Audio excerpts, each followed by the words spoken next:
नमस्कार मित्रों, अंतर्राष्ट्रीय स्थिति में जो चाहे बदलाव आ जाएं, लेकिन कुछ एक देशों की मानसिकता जो है वो पूरी तरह से अब भी नहीं बदली।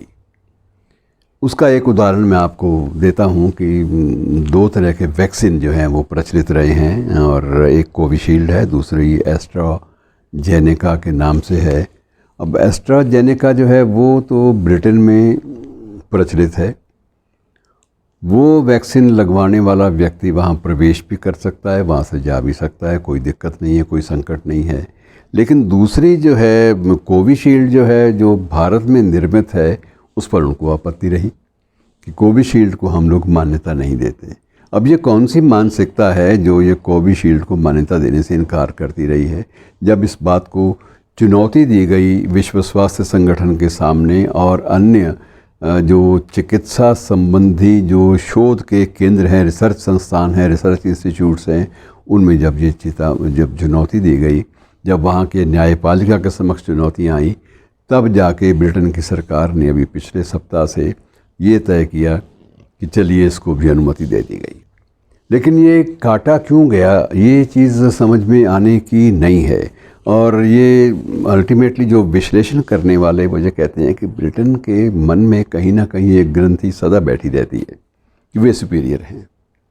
और वो जो सुपीरियर होने की जो ग्रंथि है, ये आज से नहीं है। जिस देश ने कभी आधी से ज़्यादा दुनिया पर राज किया हो और ये कहा जाता हो कि इस देश के इतिहास में या इस देश के आकाश में समुद्र नहीं डूबता, सूर्य नहीं डूबता, तो ये एक बड़ी अजीब बात होती थी। सूर्य नहीं डूबने का मतलब यह है कि इस देश के अधीन ऐसे छोटे छोटे उपनिवेश भी हैं, ऐसे छोटे छोटे देश भी हैं या बड़े देश हैं जहाँ सूर्य उदय हो रहा होता है जब ब्रिटेन में रात होती है। लेकिन ब्रिटेन के ही उपनिवेश होता है वो देश, इसलिए ये माना जाता है कि ब्रिटिश साम्राज्य एक ऐसा साम्राज्य है जिसके शासन में या जिसके उसकी जो प्रभाव मंडल है, उसका जो विस्तार है, उस विस्तार में सूर्य कभी नहीं डूबता। सूर्य एक जगह से डूबता होगा, दूसरी जगह उदय हो रहा होगा, दोनों हिस्से जो हैं वो ब्रिटेन साम्राज्य का हिस्सा होंगे। एक ऐसी भावना रही है। और मित्रों, ब्रिटेन के मन में भी ये रहा है कि जब बड़े बड़े देश उसके अधीन रहे हैं, अधीन रहने वाले देशों में ऑस्ट्रेलिया भी था, कभी कनाडा भी था, अन्य छोटे मोटे देश तो बहुत सारे थे। हमारा भारत भी लंबे अरसे तक ब्रिटिश उपनिवेश रहा है और ये चीज़ें चलती नहीं हैं। उनको सदा एक भ्रांति रही है कि हम श्रेष्ठ हैं, हम एक ऊंची नस्ल के व्यक्ति हैं, हमारे यहाँ इनके साथ समानता या इन्हें समान स्तर पर स्वीकार करने का एक स्वभाव नहीं है। मित्रों, इसमें एक घटना का जिक्र मैं कर रहा हूँ विशेष रूप से कि जब 14 अगस्त की अर्धरात्रि को पंडित नेहरू ट्रियस्ट विद डेस्टिनी या ट्राइस्ट विद डेस्टिनी, दोनों ही उच्चारण सही माने जाते हैं, जब वो पूरे देश से मुखातिब थे 14 अगस्त की अर्धरात्रि को, एक ऐतिहासिक भाषण जो कि आज एक दस्तावेज़ का रूप ले चुका है, डॉक्यूमेंट बन चुका है, उसके ज़रिए जब देश को मुखातिब हो रहे थे, देश के सामने पूरे देश को संबोधित कर रहे थे, एक स्वतंत्र भारत के नागरिकों के नाम एक संदेश दे रहे थे, उस वक्त बापू, जिसे हम राष्ट्रपिता कहते हैं, अब भी कहते हैं और तब भी कहते थे, वो कहाँ था आपको याद है? बापू उस दिन उसी रात को कलकत्ता के एक इमारत में, कलकत्ता की एक इमारत में सुबक रहा था। He was crying, virtually crying, कि ये देश हमें दे चले हैं जिस देश में आदमी आदमी का दुश्मन है, आदमी आदमी का लहू पीने को बेचैन है।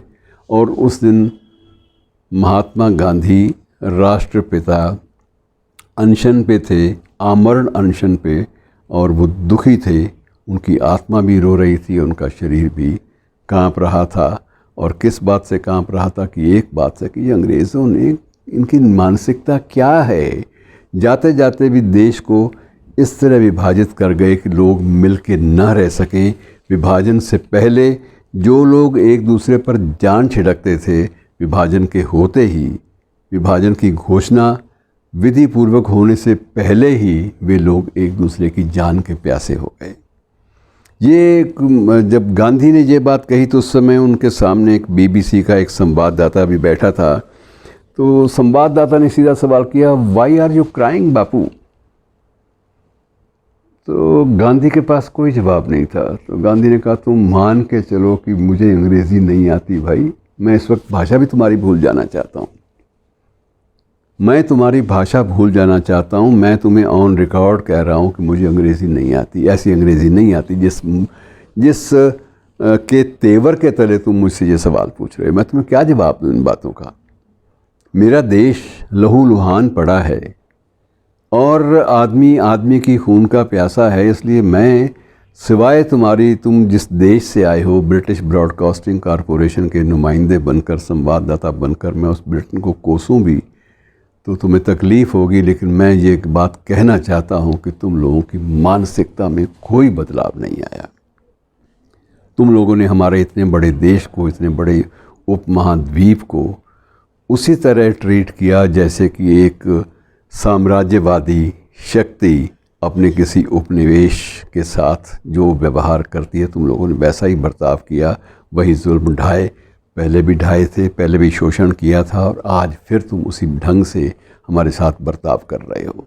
तो मित्रों, बात ये होती है कि मानसिकता नहीं बदलती कुछ देशों की। अभी हाल ही में ये था कि अमेरिका में प्रधानमंत्री हमारे गए, वहाँ सम्मेलन हो रहा है। एक सम्मेलन में हमारे प्रधानमंत्री के होते हुए भी उन्हें भाग लेने के लिए निमंत्रित नहीं किया गया।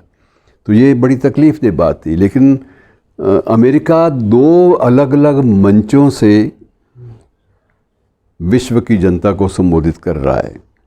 एक मंच पर हमारे प्रधानमंत्री भी मौजूद हैं, दूसरे पर हमारे प्रधानमंत्री अनुपस्थित हैं।